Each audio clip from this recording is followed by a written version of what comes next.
Penderitaan emosional seringkali terasa seperti belenggu yang tak terlihat, mengikat kita pada kecemasan, kekecewaan, dan kemarahan.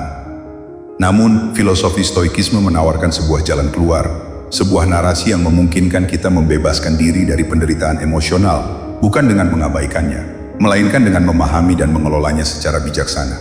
Hidup terlalu singkat untuk terus terjebak dalam rasa sakit. Mulai hari ini, putuskan untuk bangkit dan temukan kekuatanmu.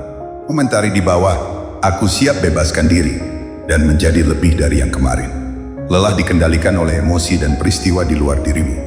Pelajari cara mengambil kembali kendali atas pikiran dan responsmu. Subscribe ke saluran ini dan temukan kekuatan stoikisme untuk hidup lebih tenang dan bijaksana. Jangan biarkan apapun merenggut kebahagiaanmu lagi. Pertama, memahami kendali. Inti dari pembebasan ini terletak pada pemahaman akan apa yang berada dalam kendali kita dan apa yang tidak.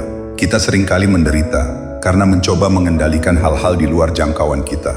Tindakan orang lain, peristiwa yang tak terduga, atau bahkan perasaan yang muncul secara spontan. Stoikisme mengajarkan bahwa satu-satunya hal yang sepenuhnya dalam kendali kita adalah persepsi, penilaian, dan respons kita terhadap dunia. Bayangkan sebuah mobil terjebak macet total di jalan tol. Pengemudi merasa frustrasi, marah, terus-menerus melihat jam, membunyikan klakson, atau mengumpat. Mereka merasa terjebak dan tidak berdaya, padahal yang ingin mereka kendalikan adalah kelancaran lalu lintas, sesuatu yang di luar kendali mereka.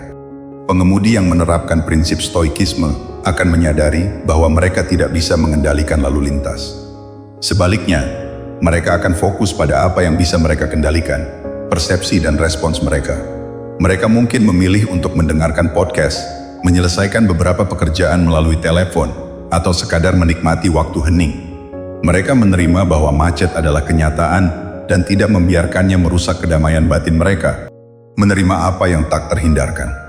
Banyak penderitaan emosional kita berasal dari penolakan terhadap kenyataan. Kita berharap sesuatu berbeda dari yang sebenarnya. Ketika kita menghadapi kerugian, kegagalan, atau pengkhianatan, reaksi alami kita adalah melawan, menyalahkan, atau tenggelam dalam kesedihan. Stoikisme mendorong kita untuk menerima apa yang tak terhindarkan dengan tenang. Pikirkan tentang seseorang yang baru saja dipecat dari pekerjaannya. Orang tersebut mungkin merasa sangat terpukul, marah, sedih, atau malu. Mereka mungkin menyalahkan perusahaan, atasan, atau diri sendiri. Ada penolakan terhadap kenyataan bahwa mereka tidak lagi memiliki pekerjaan tersebut. Meskipun merasakan duka dan kekecewaan adalah hal yang manusiawi, individu dengan pola pikir stoik akan berusaha menerima fakta pemecatan sebagai sesuatu yang sudah terjadi dan tidak dapat diubah. Mereka tidak akan membuang energi untuk meratapi seandainya atau menyalahkan takdir. Sebaliknya, mereka akan segera mengalihkan fokus pada langkah selanjutnya, memperbarui resume, mencari lowongan baru, atau bahkan melihat ini sebagai kesempatan untuk mengejar karier yang berbeda. Mereka menerima apa yang tak terhindarkan dan bergerak maju. Mempraktikkan diskusi internal. Salah satu alat paling ampuh dalam stoikisme adalah diskusi internal atau refleksi diri. Ketika kita merasa cemas atau marah, alih-alih langsung bereaksi, kita diajak untuk berhenti sejenak dan memeriksa pikiran kita. Apakah penilaian kita tentang situasi itu akurat? Apakah kita melihatnya dari sudut pandang yang rasional? Ataukah emosi kita sedang menguasai? Sebagai contoh, jika seseorang menerima kritik pedas dari rekan kerja, orang tersebut mungkin langsung merasa tersinggung, marah, membela diri, atau bahkan merasa sangat tertekan dan meragukan kemampuannya sendiri. Reaksi emosional yang cepat dan tanpa filter, alih-alih langsung bereaksi, individu stoik akan melakukan diskusi internal. Mereka akan bertanya pada diri sendiri, mengapa kritik ini membuat saya marah? Apakah ada kebenaran dalam kritik ini? Apakah ini hanya pendapat orang lain yang tidak perlu mempengaruhi nilai diri saya? Apa yang bisa saya pelajari dari kritik ini, terlepas dari cara penyampaiannya? Dengan meninjau pikiran dan emosi mereka secara rasional, mereka dapat memutuskan apakah kritik itu valid dan perlu dipertimbangkan, atau hanya sekadar opini yang tidak perlu diambil hati, sehingga mencegah emosi negatif menguasai mereka. Menghargai kebajikan sebagai tujuan utama.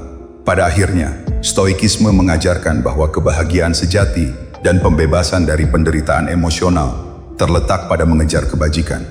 Kebajikan di sini berarti kebijaksanaan, keberanian, keadilan, dan pengendalian diri. Ketika kita hidup sesuai dengan nilai-nilai ini, kita menemukan kedamaian batin yang tidak dapat digoyahkan oleh keadaan eksternal.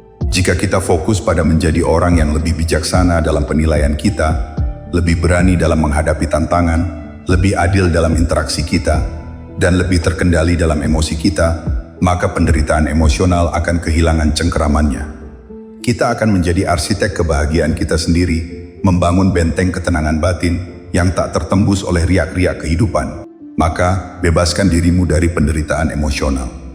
Bukan dengan melarikan diri darinya, melainkan dengan menghadapi dan memahami akar penyebabnya. Kendalikan apa yang bisa Anda kendalikan. Terima apa yang tak terhindarkan. Praktikkan refleksi diri yang bijaksana, dan hiduplah dengan kebajikan. Di sanalah letak kedamaian sejati, sebuah kebebasan yang tak ternilai harganya.